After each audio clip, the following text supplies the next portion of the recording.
It's Conor McGregor's bitch right there. Push. Push. Piece of shit. Push.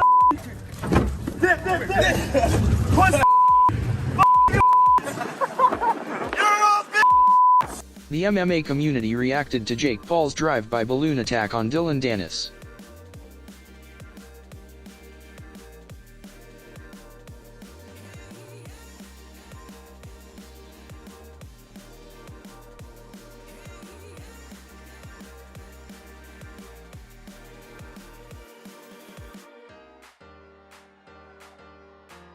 A couple of days before this incident, Jake Paul called out on Conor McGregor and insulted the former UFC lightweight champ's wife. What the f*** is up, you Irish c***? Good morning, Conor McGregor. I know you're probably beating up old dudes in a bar right now, or maybe you're jacking off because you're sick of f***ing your wife. I mean, she's a 4, Conor. You could do a lot better, but happy Monday. My team sent you a $50 million offer this morning. $50 million cash, proof of funds, the biggest fight offer you've ever been offered, but you're scared to fight me, Conor. You're ducking me because you don't want to lose to a fucking YouTuber. You're 0-1 as a boxer. I'm 2-0 as a boxer. I just came off the 8th biggest pay-per-view event in history, but you want to fight Dustin Prober, who has less followers on Instagram than my fucking dog. That's a fact.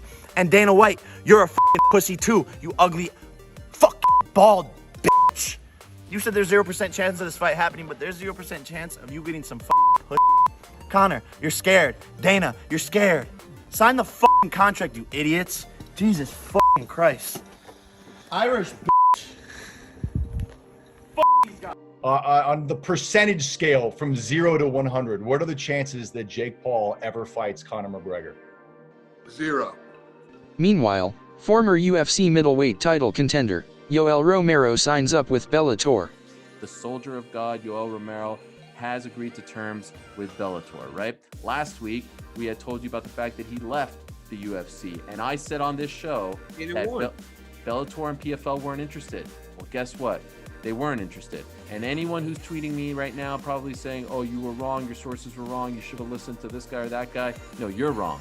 And in fact, if you want to know that I'm right, Scott Coker did an interview with MMA Junkie later in the week and confirmed that I was right, that he wasn't interested.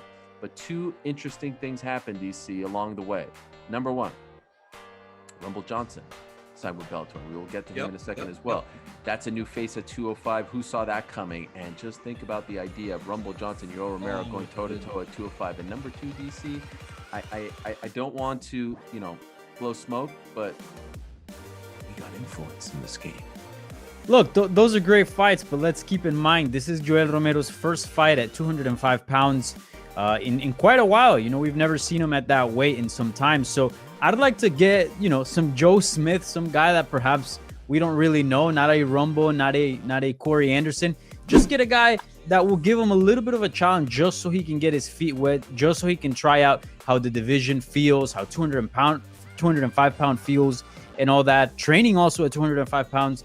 So look, also, this is the man of the highlight reel. Let's build on that and let's get a nice little package going before he takes on these, solid big name contenders. So I love your ideas, but I think we should just hold off on those for a bit. One of your frustrations, and you've talked about this openly in interviews, is the attention that women's boxing doesn't necessarily get that it should get. You're the number 1 pound for pound fighter in the sport, but it's tough for you to get the kind of opportunities that you deserve. Seeing the attention, just this signing, you haven't fought yet, just this signing has gotten. Do you feel like that shows you the difference? And again, I'm not taking a shot at boxing, but again, MMA, we've seen it. We've seen the stars that women's fighters have been in MMA. Yeah. I just feel like, it's just no secret. I've gained over 23,000 followers via social media and on, just Facebook, Instagram, Twitter. Like, all my numbers have went up. I think I've been trending on Twitter. I've been trending on Google for the last 3 days. Just the support that the MMA world has been giving me, like transitioning over. Like, there's been some haters for sure, but it's been more people giving me, support. In that, I just, I get the support in boxing, but also too, it's like just the opportunities aren't there. Like, I haven't fought since January.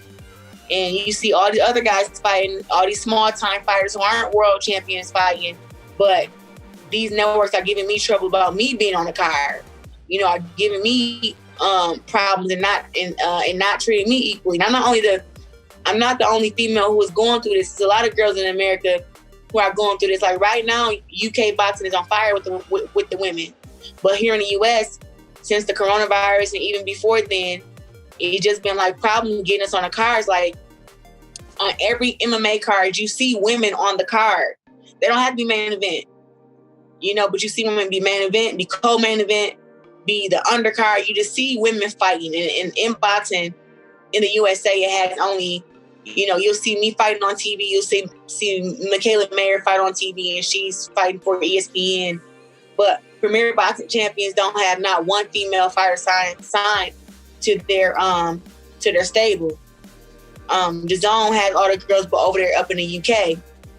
But here in the US, it's really just me and Michaela and maybe Amanda Serrano, but she still has a hard time getting fights and getting put on TV networks. Now, who wants to see a fight between the Diaz brothers against the Paul brothers? Kindly put down your comments below.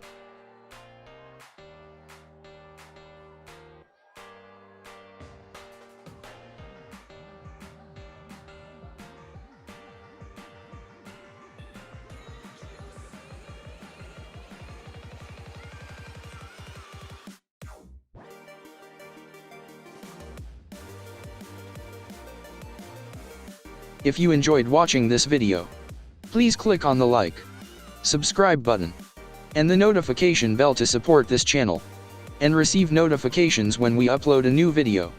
Give us also your thoughts by writing it down on the comments below. Thank you for watching, and see you on our next video.